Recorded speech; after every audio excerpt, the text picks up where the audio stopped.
Aos teus pés estou, o meu mundo pereceu. Planos tão humanos não eram afins aos teus, por isso nu estou, vazio eu vou, um vaso que não sabe o seu fim.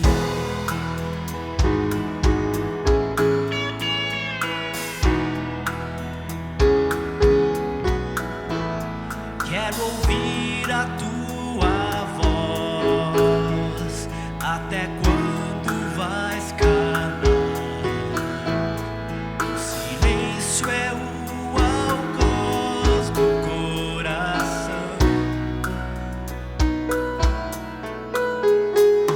A ausência é dor atroz que eu não sei mais suportar. Quero descansar em ti, na palma da tua mão, e com essa mão tu esmagaste o meu ser, mas faz-me crer que é a mesma mão que vai reconstruir o meu viver. Pois um vaso novo eu quero ser, crucificar tudo que em mim deve morrer, que assim eu possa, enfim, contigo reviver. Toma em tuas mãos a minha dor, faz do meu canto teu louvor, teu coração eu quero ter. Forge, ó Senhor, neste teu vaso teu querer.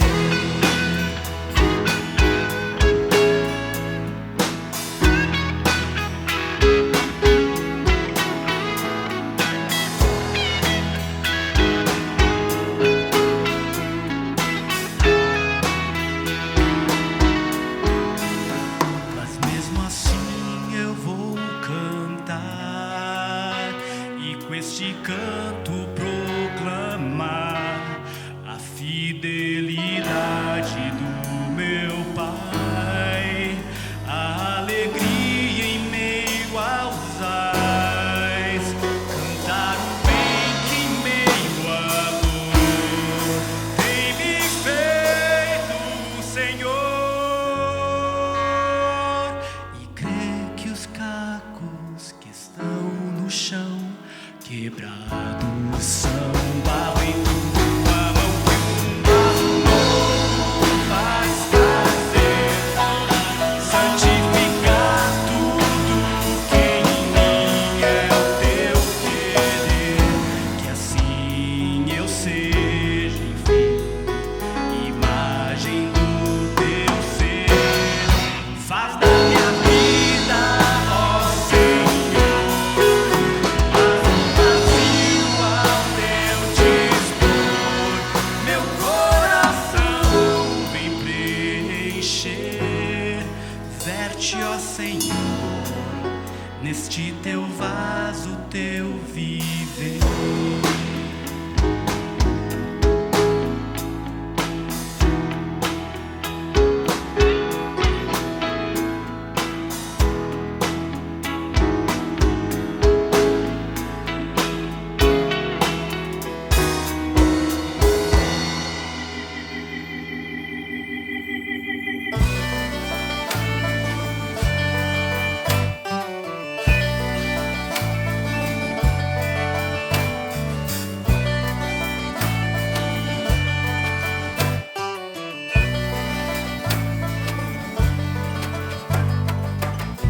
No nome santo de Jesus,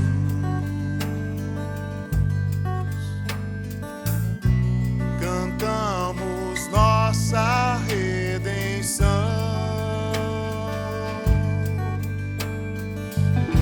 A Ele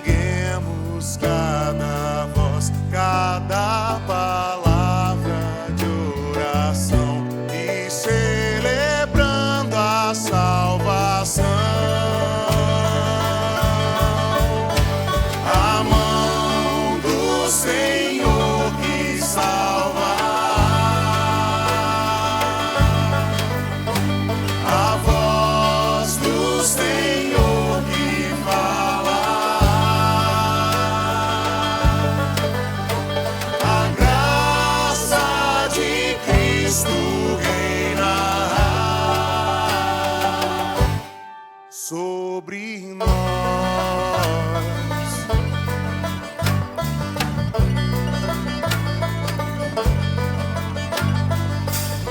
É Cristo que nos faz viver.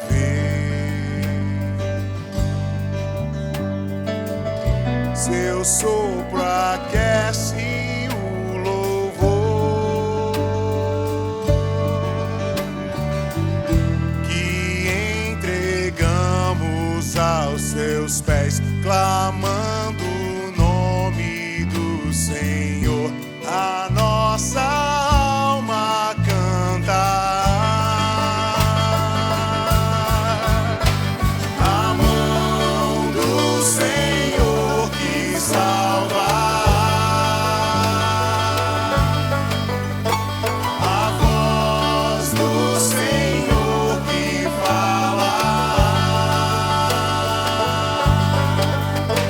a graça de Cristo reina sobre nós.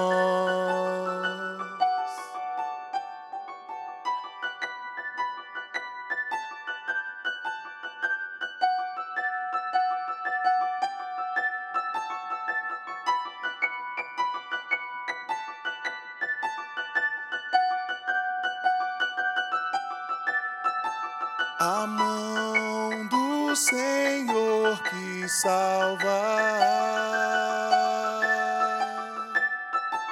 a voz do Senhor que fala, a graça de Cristo reina sobre nós.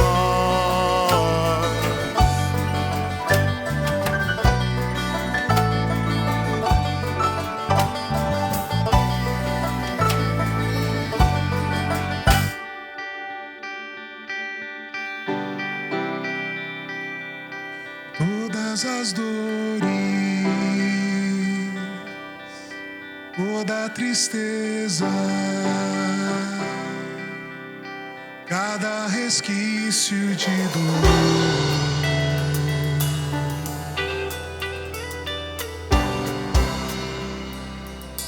cada pegada, vidas marcadas, te entregamos, Senhor. Nós ouvimos teu convite, quebrantados por tua graça, ansiamos por tua voz. Vinde a mim todos vós que estáis cansados, vinde vós que estáis sobrecarregados, lançai fora o medo, lançai fora toda dor. Vinde a mim todos vós que estáis cansados, vinde vós que estáis sobrecarregados, lançai fora o medo, lançai fora toda dor. Canta minha alma pelas memórias de tudo que fez o Senhor.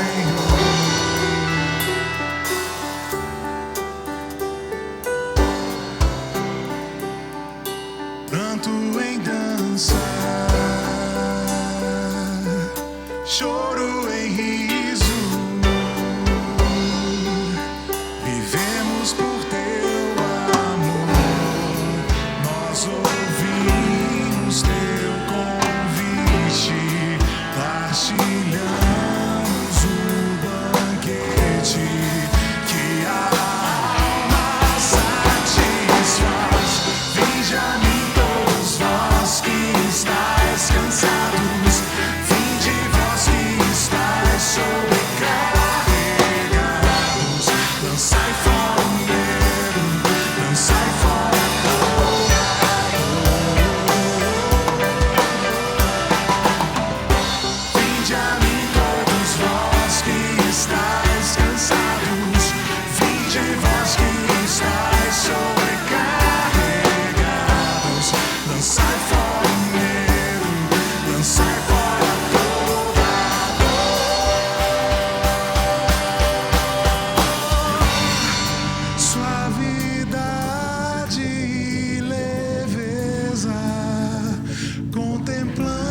Contemplamos tua beleza, recebemos teu perdão.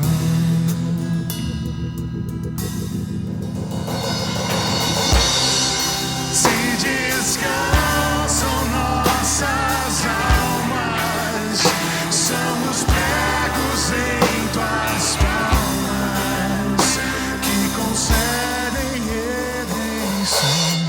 Vinde a mim todos vós que estáis cansados, vinde vós que estáis sobrecarregados, lançai fora o medo, lançai fora toda a dor. Vinde a mim todos vós que estáis cansados, vinde vós que estáis sobrecarregados, lançai fora o medo, lançai fora toda a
Olá, gente querida, amados irmãos e irmãs em Cristo.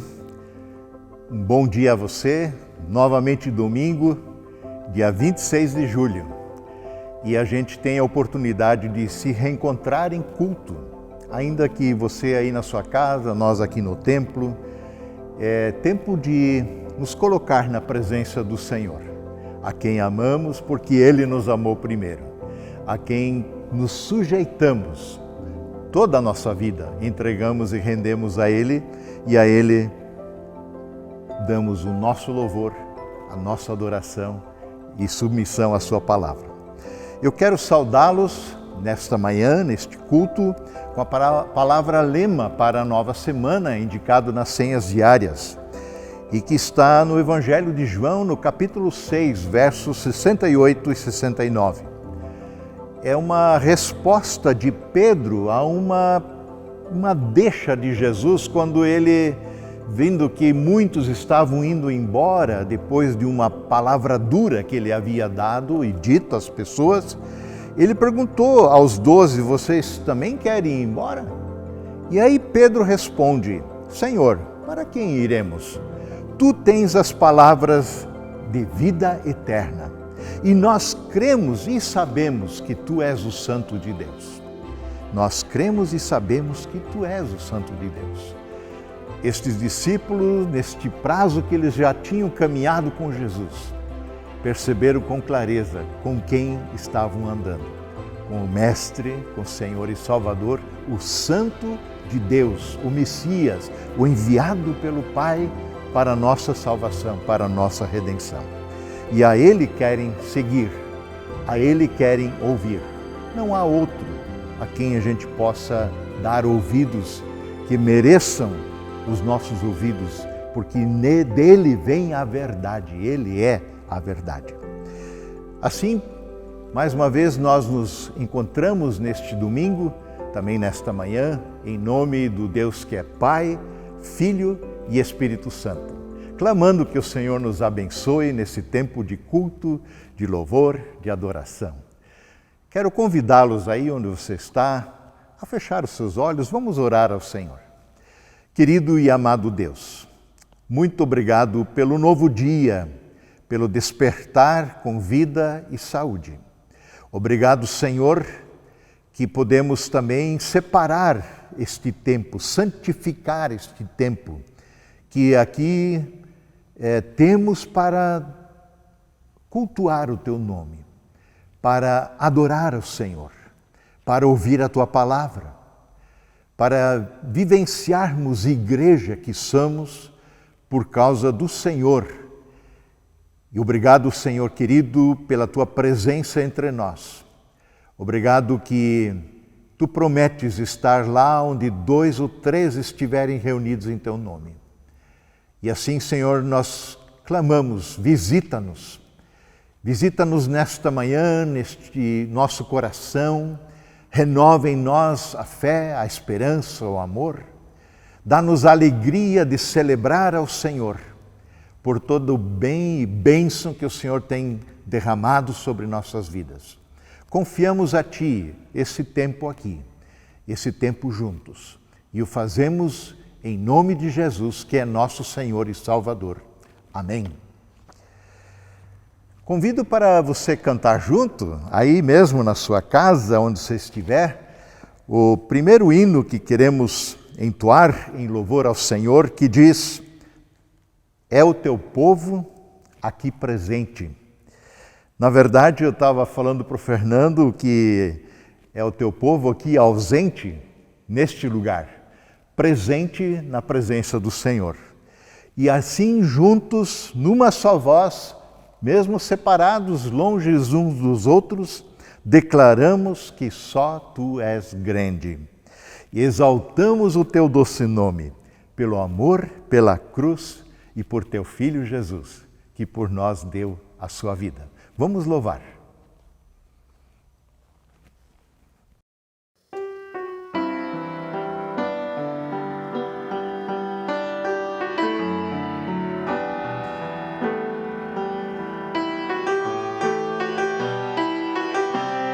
Cantamos a Teu povo.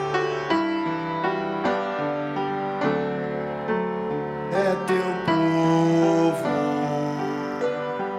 aqui presente, todos numa só voz declarando só tu és grande. Exaltamos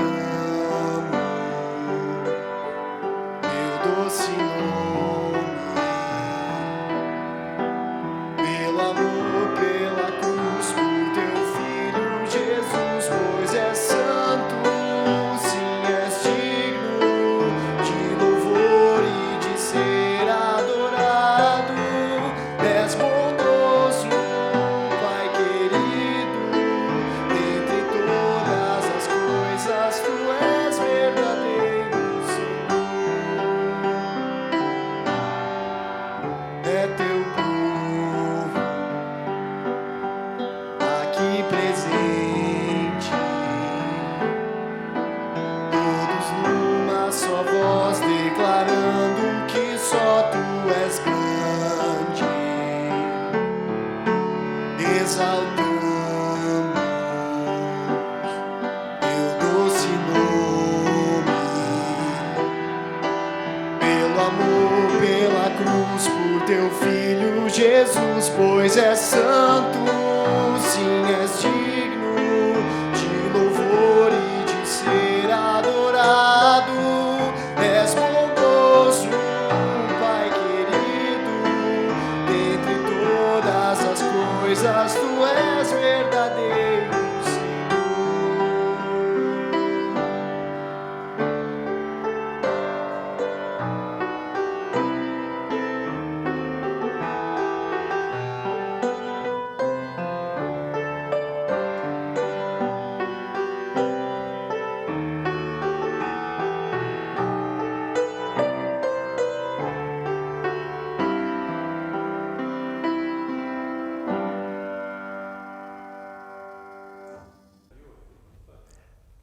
Quero ler para nós o salmo indicado para hoje, para este culto. É um pedaço do Salmo 119, os versos 129 a 136. Eu leio acompanhe essa leitura em espírito de oração. Coloque-se diante do Senhor com as palavras e a oração desse salmista, que diz: os teus testemunhos são maravilhosos, por isso lhe obedeço. A explicação das tuas palavras ilumina e dá discernimento aos inexperientes. Abro a boca e suspiro, ansiando por teus mandamentos. Volta-te para mim e tem misericórdia de mim, como sempre fazes aos que amam o teu nome. Dirige os meus passos conforme a tua palavra. Não permitas que nenhum pecado me domine. Resgata-me da opressão dos homens, para que eu obedeça aos teus preceitos. Faze o teu rosto resplandecer sobre o teu servo e ensina-me os teus decretos. Rios de lágrimas correm dos meus olhos, porque a tua lei não é obedecida. Nós, muitas vezes, também como salmista, temos deixado de lado a vontade do Senhor. E como ele se entristece por isso, nós igualmente. Por isso confessamos a ele o nosso pecado. Aí onde você está, declara isso para ele. Senhor, perdoa-nos, porque tantas vezes também nós, Senhor, temos nos afastado da Tua vontade. Tua vontade que é perfeita, santa, justa e que é a melhor coisa para a nossa vida. Senhor, dá-nos essa percepção também em nosso coração de que carecemos da Tua preciosa graça cada dia da nossa vida. Senhor, perdoa-nos. Purifica-nos pelo teu precioso sangue, sangue vertido na cruz, para nos salvar, para nos resgatar. Por isso te louvamos e bendizemos. Em nome de Jesus. Amém. Cantamos mais um hino. Buscai em primeiro lugar o reino de Deus. e todo mais nos será acrescentado.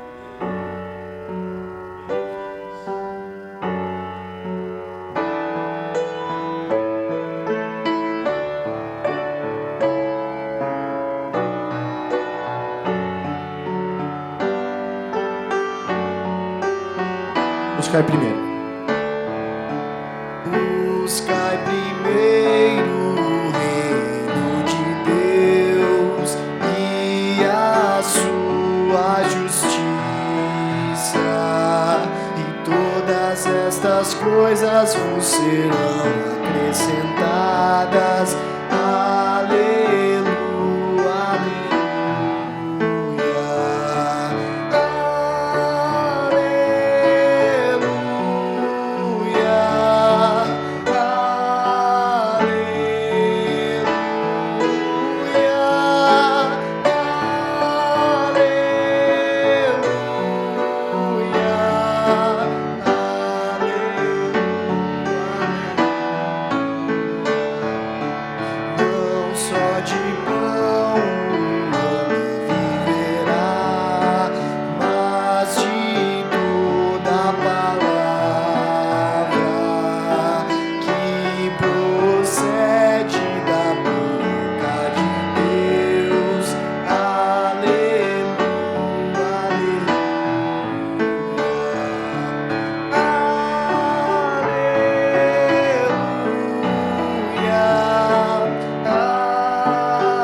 O contexto no qual nós vivemos já nos é mais do que conhecido. Sob a nova ordem, nós vivemos a nova ordem imposta pela pandemia, ou seja, continuamos em reclusão quando ela é possível, uso de máscara, distanciamento social, a impossibilidade de reuniões públicas. Tudo isso nos tem afetado enquanto igreja. Estamos aí chegando a 5 meses que não nos reunimos mais, pelo menos não presencialmente. As reuniões acontecem, sim, mas sempre de forma virtual. Os PGs, muitos se reúnem online, reuniões presbitério, outras reuniões acontecem online, cultos online. Sendo assim, nossa visão de igreja, nossa compreensão de igreja, nossa vivência de igreja está sendo, por assim dizer, colocada à prova. Muitos se sentem desconectados da igreja, afinal, estão há muito tempo sem frequentar a igreja, como se diz. Faz 5 meses ou mais que não vão à igreja, não adentram o templo, pelo menos como nós o conhecemos na comunidade do Redentor, no caso da Trajano Reis 199. Fica claro que se difunde um conceito errôneo aqui quando se fala de igreja. Quase todos descrevem a igreja como um lugar, um espaço físico, um prédio, um templo onde nos reunimos. Eu gostaria de hoje voltar a bater numa tecla muito importante, uma vez que a gente anda separado assim, fisicamente há bastante tempo. Então não se trata de irmos à igreja, mas de sermos igreja, de sermos corpo de Cristo, aí onde nós estamos. Não há fundamento bíblico que nos permita confundir a igreja com o lugar de reuniões. Seja em uma casa, um templo, um pavilhão, um centro comunitário, igreja não é em si um lugar, mas são as pessoas. A gente está cansado de saber isso. Não se trata também de uma instituição, ainda que a gente espelhe-se para fora como instituição. Nós temos CNPJ, endereço, mas nós somos um organismo vivo. E neste sentido que Lutero diz que a igreja da reforma sempre de novo precisa estar em reforma. E claro que ele não estava pensando em fazer reforma do prédio, que muitas vezes a gente precisa fazer para ele não cair na cabeça da gente, mas no sentido de ser um organismo vivo, não meramente institucionalizado, não engessado por um tradicionalismo vazio, mas sempre atento às necessidades de seu tempo, sem, contudo, se amoldar a esse tempo, para não se tornar uma igreja insípida, sem sabor, para não ser uma igreja que ofusca a luz de Cristo que deve irradiar, mas que, tal qual uma cidade edificada sobre um monte, testemunhe do amor de Deus por meio de suas obras. Creio que aquilo que Jesus diz no Sermão do Monte, em Mateus 5, 13 a 16, em relação aos seus discípulos individualmente, vale também para todos nós na condição de corpo de Cristo, igreja de Jesus nesse mundo. Vocês são o sal da terra de Jesus. Mas se o sal perder o sabor, para que ele serve? É possível torná-lo salgado outra vez? Claro que não. Será jogado fora e pisado pelas pessoas que passam, pois já não serve para mais nada. Vocês são a luz do mundo. É impossível esconder uma cidade construída no alto de um monte. Não faz sentido acender uma lâmpada de Jesus e depois colocá-la sob um cesto, debaixo de um balde. Pelo contrário, ela é colocada num pedestal, no velador, de onde ilumina a todos que estão na casa. Da mesma forma, suas obras devem brilhar, para que todas os vejam e louvem seu Pai que está nos céus. A palavra grega para igreja no Novo Testamento é eclésia, e significa literalmente chamado para fora. E de modo concreto também significa portanto, uma reunião popular, uma assembleia, uma reunião de pessoas livres, enfim, uma igreja. Assim, a igreja é formada por aqueles que são chamados para fora deste mundo e que se comprometeram suas vidas com o senhorio de Cristo. É a reunião daquelas pessoas que já não pertencem mais a esse mundo, já que se submeteram ao Senhor Jesus, não se submetem mais à ordem desse mundo e ao seu príncipe, Satanás, com seus valores. Mas ainda assim, como cidadãos do reino de Deus que somos, nós não fomos retirados deste mundo. Pelo contrário, nós nos importamos com esse mundo, porque nós sabemos, como igreja que somos, nos sabemos inseridos nesse mundo como sal da terra e como luz do mundo. Na sua última e grande oração, a oração sacerdotal de Jesus, quando o Senhor intercede por nós, seus discípulos, sua igreja, ele deixa muito clara a nossa relação com esse mundo. Lá em João 17, verso 13 seguinte, Jesus ora e diz: agora eu vou para a tua presença, Pai. Enquanto eu ainda estou no mundo, eu digo essas coisas para que eles tenham plena alegria em si mesmos. Eu lhes dei a tua palavra, e o mundo os odeia, porque eles não são deste mundo, como eu também não sou. Não peço que os tires do mundo, mas que os protejas do maligno. Eles não são do mundo, como eu também não sou. Consagra-os na verdade, que é a tua palavra. Assim como tu me enviaste ao mundo, eu também os envio. Então, amados, nosso chamado é sermos igreja de Cristo no contexto desse mundo, nesta cidade. Em meio à pandemia, em meio a dificuldades financeiras que nos têm sobrevindo nesses tempos, há muitos, passando muita necessidade, em meio às doenças e mortes, em meio às inúmeras tentações e desafios que enfrentamos no dia a dia da vida nesse mundo. A vida dos primeiros cristãos também não foi fácil, nada fácil, e acho que muito pior do que a nossa. A gente meio que chora de barriga cheia muitas vezes. O Evangelho que receberam de Cristo, o Cristo do Evangelho que acolheram em suas vidas, os colocou na contramão do mundo da sua época. E esse Evangelho, vivido na prática, entrou em rota de colisão com a religiosidade judaica, mas também bateu de frente com os pressupostos filosóficos e culturais greco-romanos. E esses primeiros seguidores de Jesus, logo foram perseguidos, expulsos das sinagogas, suas casas de orações, rejeitados pelos próprios familiares, enfrentaram necessidades financeiras, foram maltratados pelo império, mortos em espetáculos públicos.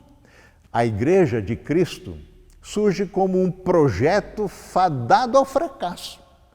Quem de sã consciência embarcaria em algo assim?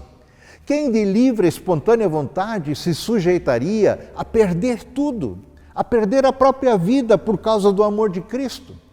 Aqueles primeiros seguidores de Jesus tinham tudo para terem desaparecido, ainda no primeiro século, mas eles permaneceram fiéis ao seu Senhor e Salvador. E eles resistiram corajosamente contra as intempéries da vida.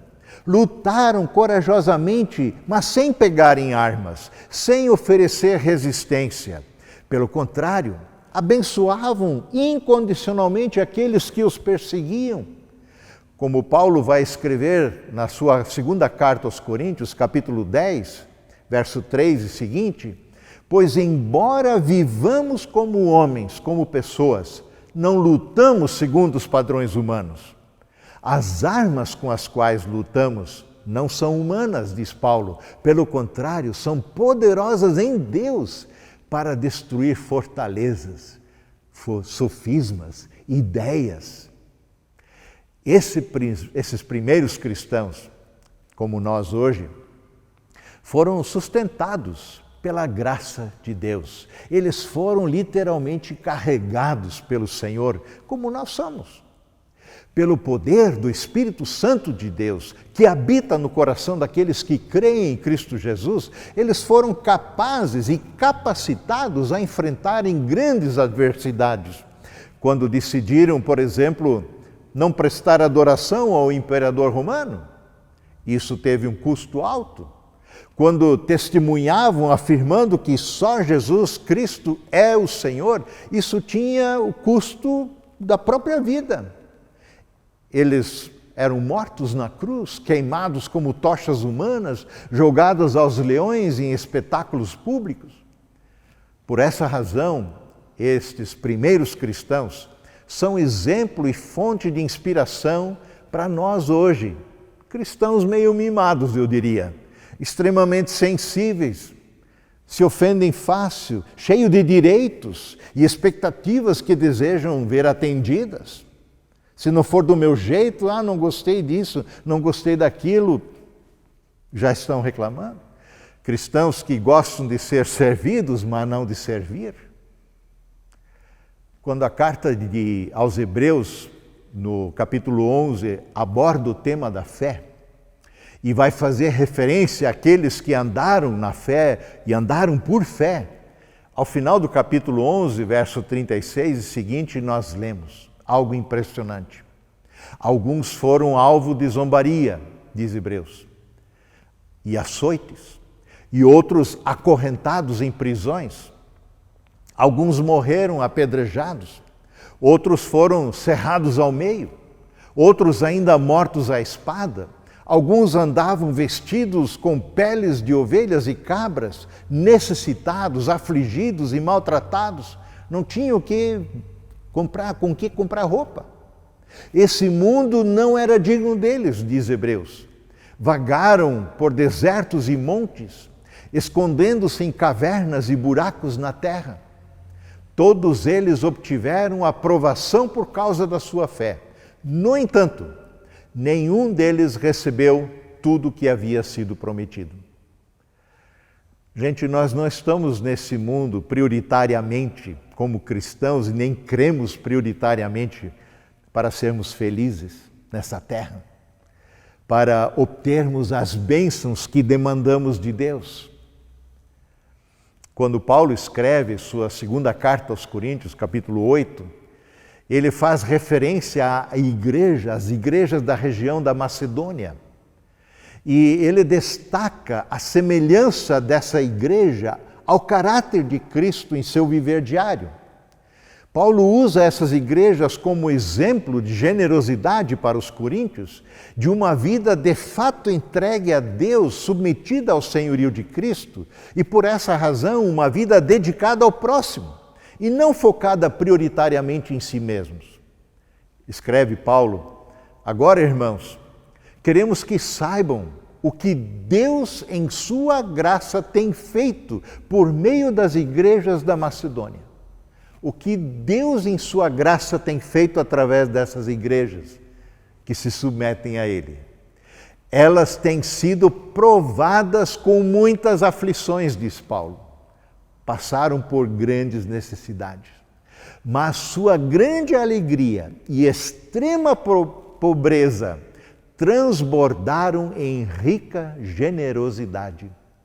Posso testemunhar que deram não apenas o que podiam dar, para ajudar na coleta, na oferta levantada para ajudar os irmãos lá na Judéia, que passavam por muito mais necessidade.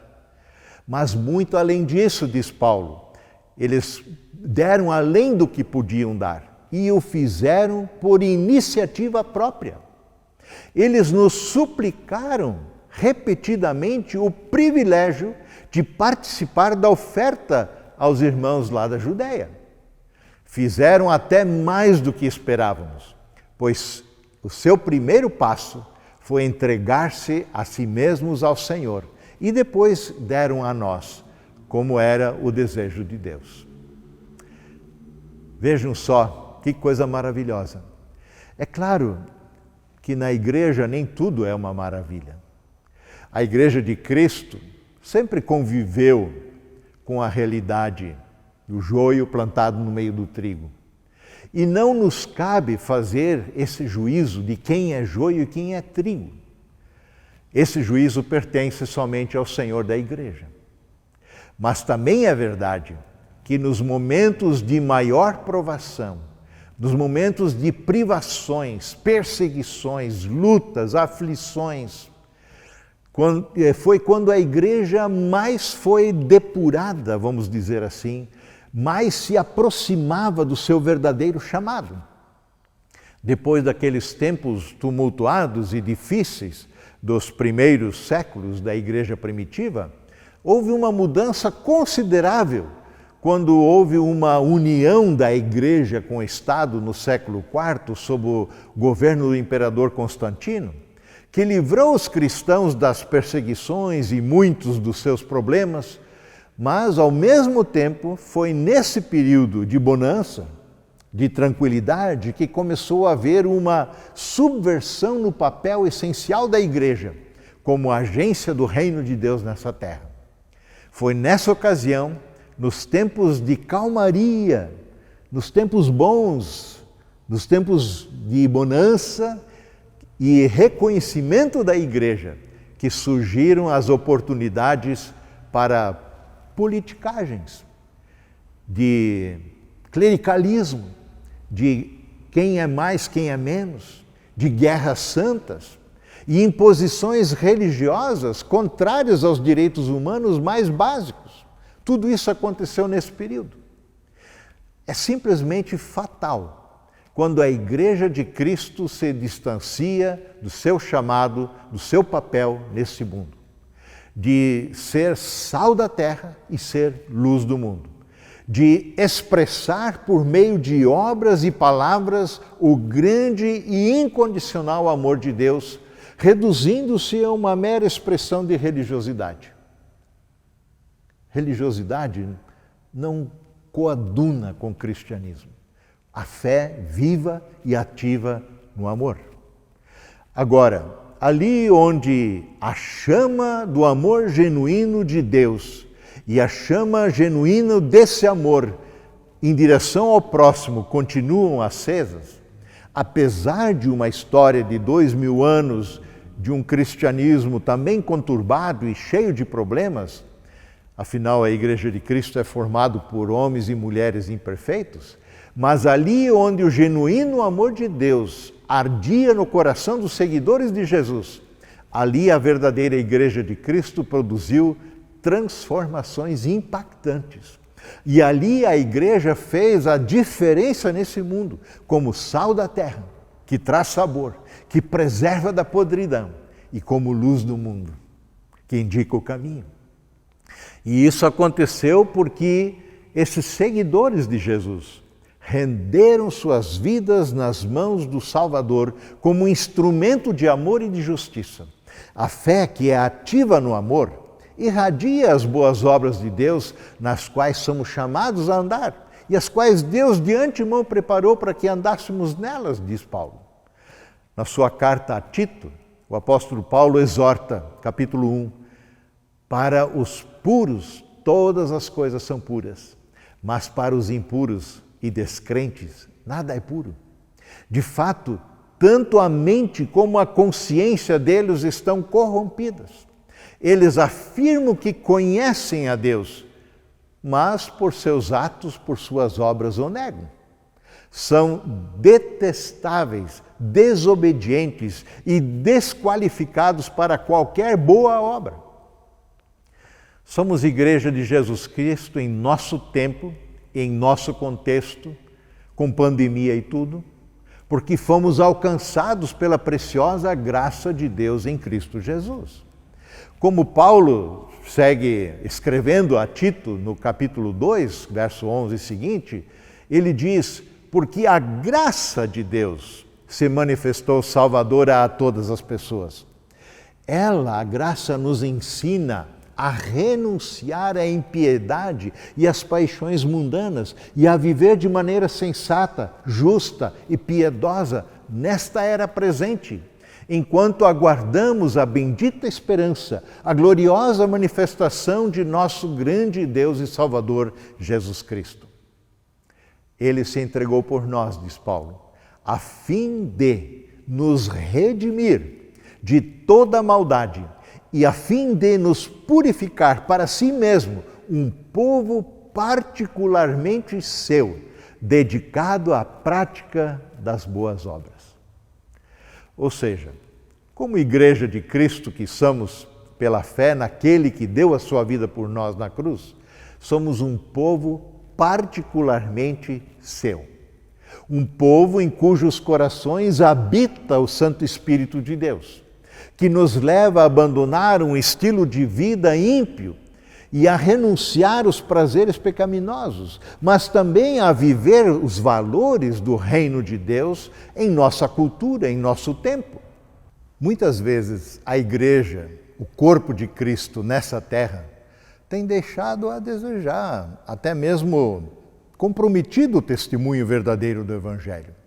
Ainda assim, Deus escolheu a Igreja de Cristo, as pessoas que foram alcançadas pela preciosa graça de Deus em Cristo, como instrumentos de proclamação do Evangelho, que continua sendo o poder de Deus para a salvação de todo aquele que crê. Mas Deus também escolheu a Igreja, você e a mim, como seus instrumentos através da qual demonstra o seu divino amor pela humanidade caída, por todas as pessoas, por toda a sua criação. Sendo assim, ser Igreja de Cristo hoje é mais do que frequentar um templo, é mais do que assistir um culto, ainda que online, é mais do que cumprir algumas regras, é mais do que conhecer alguns dogmas e estatutos. As boas obras que realizamos em seu nome, as ações práticas dos verdadeiros cristãos, sinalizam, mostram, revelam em parte o reino de Deus aqui e agora, já presente entre nós. Reino esse que chegou perto de nós, que nos visita na pessoa de Cristo, inaugurado por sua presença entre nós, presença do Rei Jesus, porque onde está o Rei, ali está o seu reino, mas cuja consumação desse reino vai acontecer quando o Senhor voltar. Igrejas saudáveis São aquelas que encontram então o equilíbrio em cultuar a Deus, por um lado, submetendo-se constantemente à sua preciosa palavra, mas que também levam o amor do Senhor ao próximo e o amor ao próximo a sério. Levam esse amor às últimas consequências. Igrejas saudáveis e relevante no seu tempo é aquela que proclama o Evangelho de Cristo a plenos pulmões, que fala e testemunha do grande amor de Deus por nós, provado na cruz do Gólgota, mas que também demonstra esse amor através de obras, de um amor prático pelas pessoas à nossa volta e pela criação como um todo. Sendo assim, cabe nos perguntar: temos cumprido com o nosso chamado em nosso tempo, de sermos igreja de Jesus Cristo hoje, em meio à pandemia, com tudo o que isso implica? Temos cumprido o nosso chamado de ser igreja nesse tempo específico, que Deus conhece muito bem, conhece e nos quer usar em meio a Ele? Ou temos sido uma igreja irrelevante, que, estando com as portas abertas ou fechadas, não faz nenhuma diferença nessa cidade? Termino com as palavras de Paulo, na sua segunda carta aos Coríntios, capítulo 5, versos 14 e 15. De qualquer forma, diz Paulo, o amor de Cristo nos impulsiona. Porque cremos que Ele morreu por todos, também cremos que todos morreram. Morremos para o mundo, mas vivemos para Deus. Ele morreu por todos, para que os que recebem a sua nova vida não vivam mais para si mesmos, mas para Cristo, que morreu e ressuscitou por eles. Ser impulsionado, como diz Paulo, é estar sob a influência de alguém que impulsiona. No caso, ele diz que é o amor de Cristo. Quando estamos sendo impulsionados pelo amor de Deus, que é derramado em nossos corações pelo seu Santo Espírito, andamos e vivemos sob a influência desse amor e passamos a irradiá-lo ao nosso derredor. Uma igreja assim não passa desapercebida, não, pois ela é como uma cidade edificada sobre um monte. Ela será vista, reconhecida, porque ela irradia o amor de Deus que chegou aos nossos corações pela fé em Cristo. Se amamos, é porque o Senhor nos amou primeiro. E esse é o nosso chamado.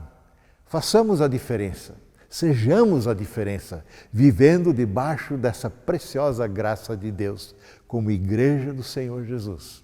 Amém.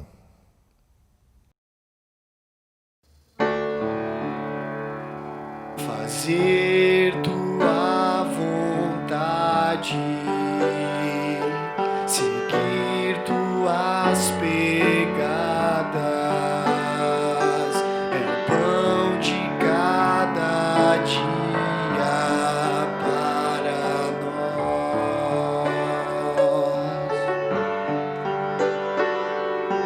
Servir em tua mesa, saber lavar os pés, cantando de alegria a ti, Senhor.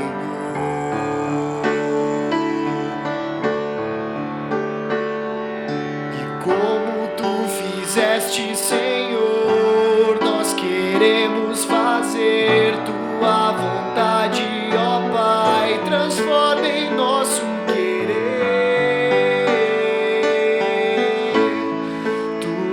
vontade. E como tu fizeste, Senhor, nós queremos fazer tua vontade, ó Pai.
Bem, queridos, chegamos ao final de mais um culto.